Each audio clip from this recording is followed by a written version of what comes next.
अपने गुरुजी को भी निमंत्रण दिया, सारे राजाओं को बुलाया कि मेरे यहाँ उत्सव है, आप जरूर आए। उत्सव में सभी राजा आए, गुरुजी भी आए और उत्सव शुरू हुआ। नृत्यकांगना अपने ताल द्वारा नृत्य करने लगी, संगीतकार भी अच्छे से वादन करने लगे।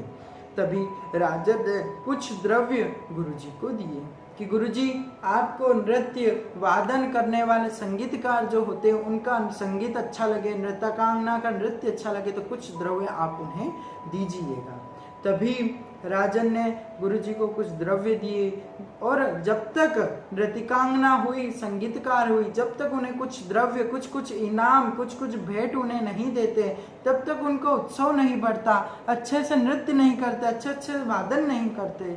तो गुरुजी को द्रव्य दिया, गुरुजी ने द्रव्य रख लिए। नृत्यकांगना का नृत्य शुरू हो गया। नृत्यकांगना नृत्य करने लगी, संगीतकार बजाने लगे। अंतिम समय आ गया, सभी नृतिका को देखते थे क्योंकि नृतिका अत्यंत सुंदर भी थी, अच्छा नृत्य करने वाली भी थी। नृत्यकांगना को देखते थे, उसी के ऊपर द्रव्य देने लगे। संगीतकारों को कोई नहीं देखता था, उन्हें कोई द्रव्य नहीं दे रहा था। तभी संगीतकारों के मन में आया कि सब नृत्यकांगना को ही देख रहे हैं, सभी उसको ही द्रव्य दे रहे हैं, हमें तो कोई दे ही नहीं रहा है। इसलिए वह अपनी ताल थोड़ी सी बिगड़ने लगी। तभी नृत्यकांगना ने सोचा कि ताल बिगड़ जाएगी तो मेरा नृत्य बिगड़ जाएगा, और अगर नृत्य बिगड़ गया तो मेरा सबसे अच्छा नृत्य करने का जो है, मैं सबसे अच्छा नृत्य करती हूँ, राजा कहेगा कि तुम अच्छा नृत्य नहीं करती हो। अगर संगीत बिगड़ जाएगा तो मेरा नृत्य बिगड़ जाएगा। तभी वह कहने लगी, स्वर द्वारा, वह श्लोक द्वारा कहने लगी कि बहुत गई थोड़ी रही, ये हूँ बीती जाए, ताल भंग मत होइयो, कुले दाग लग जाए। बहुत गई थोड़ी रही, ये हूँ बीती जाए। अरे भैया, अरे संगीत वादन कार्य बहुत हो गया, अब तो अंतिम छोर आ गया है और इसमें ताल मत भूलियो। कहते हैं ना, अंत भला तो सब भला। अरे अंत में क्यों बिगाड़ रहे हो? अंत काल में क्यों बिगाड़ रहे हो? अच्छे से वादन करो, अन्यथा मैं अच्छा नृत्य करती हूँ, यह भी राजा कह देंगे कि तुम अच्छा नृत्य नहीं करती हो, और संगीतकार तुम्हें भी भगा देंगे कि तुम भी अच्छा नहीं बजाते हो, चले जाओ। बहुत गई थोड़ी रही, ये हूँ बीती जाए, और ताल भंग मत होइयो, नहीं तो कुले दाग लग जाए। अरे भैया, अच्छे से बजाओ। संगीतकार को ध्यान आ गया, समझ गए। संगीतकार ने अपने विचारों के द्वारा, अपनी सोच के द्वारा वहां बजाने लगे, उस दोहे का अर्थ अपने विचारधारा द्वारा ले लिया। और वहां सभी सभादार बैठे थे, उन्होंने भी अपने विचार से वह स्मरण कर लिया। किसी ने कहा हो कुछ कहा होगा, किसी ने कहा हाँ अच्छा कहा, क्या पता कुछ कहा, बाद में पूछेंगे। लेकिन वहां जब गुरुजी जो बैठे थे, उन्होंने सारी द्रव्य की पोटली, अशर्फियों की पोटली उठाई और नृत्यकांगना के सामने रख दी। राजन को बड़ा आश्चर्य हुआ क्योंकि राजन तो एक एक दो अशर्फियां उसे दे रहा था, लेकिन गुरुजी ने तो सारी अशर्फियां उन्हें दे दी। कोई बात नहीं, थोड़ी देर हुई और राजकुमार ने भी सारी, उसके गले का जो सोने का हार था वह भी उसके समक्ष रख दिया, सारी अशर्फियां भी उसके समक्ष रख दी। तभी राजन को बड़ा आश्चर्य हुआ कि यह कैसी बात है। वह कुछ कहते उसके पहले राजकुमारी खड़ी हुई और राजकुमारी ने भी अपने गले का 9 लाख हार नृत्यकांगना के समक्ष रख दिया।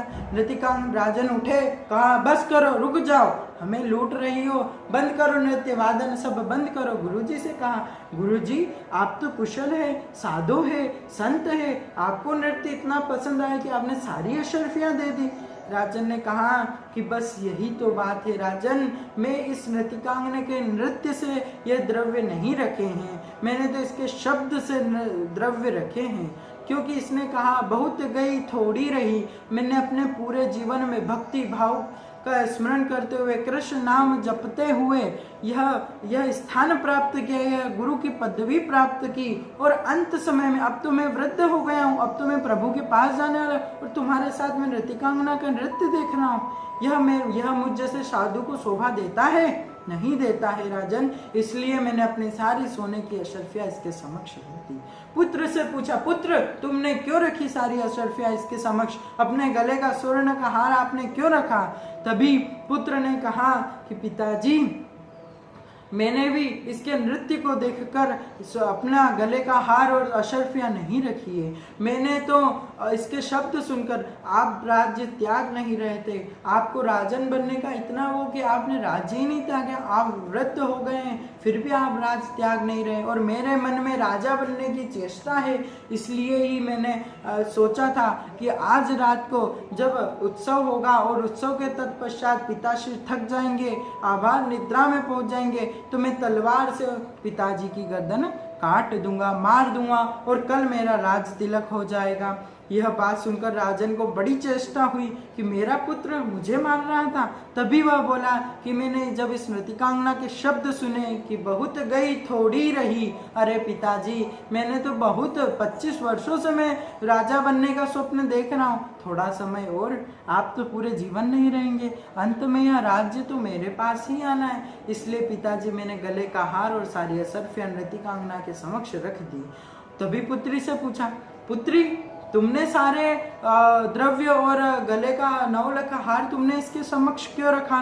तो पुत्री कहती कि पिताजी आप मेरे ऊपर ध्यान नहीं दे रहे थे, मेरी उम्र विवाह से टल रही है, विवाह की उम्र से बड़ी हो रही हूँ, तो मैं अपने ही राज्य के एक द्वारपाल के साथ प्रेम कर बैठी और आज रात को मैं उसके साथ में, आज रात्रि को उत्सव के पश्चात हम दोनों ने तैयारी कर ली थी कि मैंने भी कुछ धन रख लिया, उसने भी कुछ धन रख लिया और हम भाग रहे थे।